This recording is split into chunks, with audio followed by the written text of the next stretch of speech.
Hello, good day mga boss. Charlotte ng DIY Rips. So ngayon magtatabas tayo nung eyeline nung Click B2 para malagyan na to ng RGB. Yan. So ito no, yung isa nagawa na. Yan. Tapos ay auto to pero nagpalit ako ng wire. Yan. Yan yung ilalim niya. Ito no, pagka nagtatabas nga pala madalas tinatanggal lahat nung parang nakaharang dito. Yung sa akin kasi, iniiwan ko yung isa dito. Yan. Kumbaga, pang salo siya para hindi magtuloy-tuloy yung pinaka RGB. Yung eyeline malaglag. So, iniiwan ko yung isa tapos tanggal yung iba. So, pagka magtatabas kayo, no? Ako kasi ang ginagamit ko ito, Dremel. Yan. Pero hindi ito yung bala, no? May pinagamitan lang ako nito. Ang ginagamit ko is ito. Yan.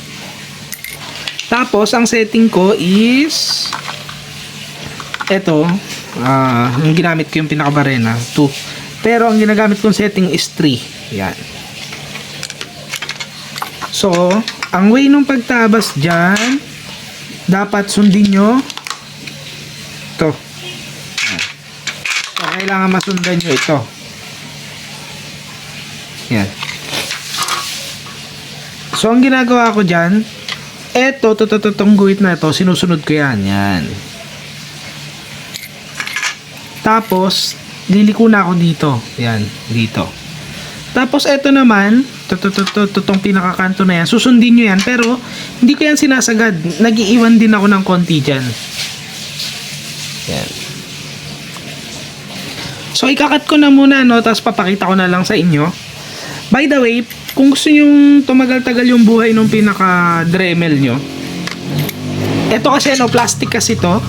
So pagka to ginagrinder nyo, hindi naman nagtatalsikan basta-basta yung mga plastic. Minsan nag-accumulate yun, nagdidikit-dikit sila, kinakain yung pinakabala. Pagka ganun, wag nyo ituloy, patayin nyo yung Dremel nyo, tapos tanggalin nyo. Yan. Kaya meron ako neto palagi. Pagka nabubuo na sila, tinatanggal ko. So, ang gagawin ko muna, tatabasin ko na muna to, no? Tapos papakita ko sa inyo mamaya yung sinasabi ko. Ayun kasi, nagpapabara yun. Tapos, yung setting ko na 3, yan. 3 yung nakita kong pinaka-applicable. Pagka 2 kasi, parang kulang yung power. Naiipit. 3, sakto lang. Yung 4, hindi ko pa tinatry, pero okay na kasi ako sa 3. Yan. So, simulan ko na muna to, no? Tatabasin ko na muna. Tapos pakita ko sa inyo mamaya yung magiging itsura. Di ba ito yung sinasabi ko kanina? Yan. Pagka naiipon-ipon na yung plastic na nalusaw, kasi pagka yan, pinadaanan nyo yan ng Dremel, yan, anong nangyayari dyan? Parang hindi naman siya talaga tumatalsik, naiipon lang siya. Yan. Eto, pagka mainit to, malagkit to, maiipit yung bala ng Dremel nyo, yung grinder natin, yan, yan. Maiipit yan. So, pagka palagi naipit yan, nakakawawa yung motor nung Dremel nyo. So, ang ginagawa ko, pagka marami na na-accumulate na ganyan, tinatanggal ko na, ginagamitan ko na neto. Medyo mahirap lang pagka isang kamay. Pero, natatanggal yan. Kasi wala na yan parang dumikit na lang yan dyan. So, ang gagawin nyo, every time na may na-accumulate na ganyan, tanggalin nyo na agad neto. Yan. Tapos, ayan. So, ito, papadaanan ko na to, isang diretso na yan. Tapos, update ko kayo mamaya.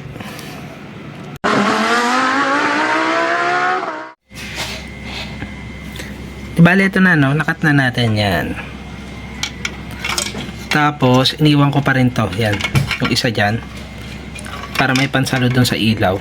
Pero ito kasi, lilihain ko to. Ito panliha.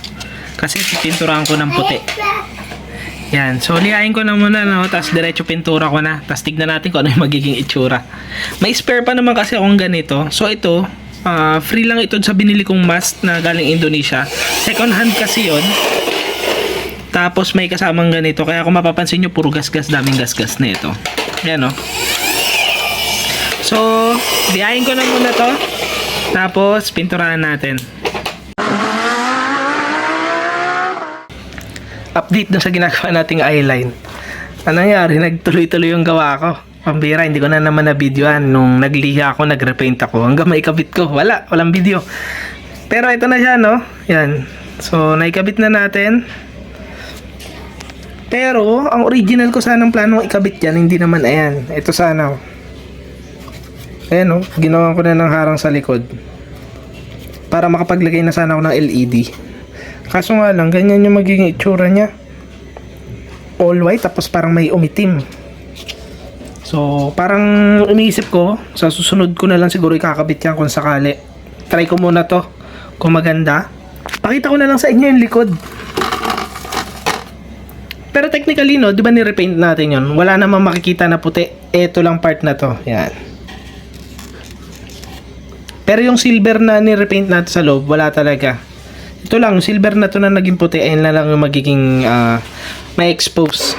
Pero pakita ko sa inyo yung likod. Yan. So, nilagyan ko lang yan ng foil tape. Yan. So, foil tape lang. Tapos, diretso wiring na yan.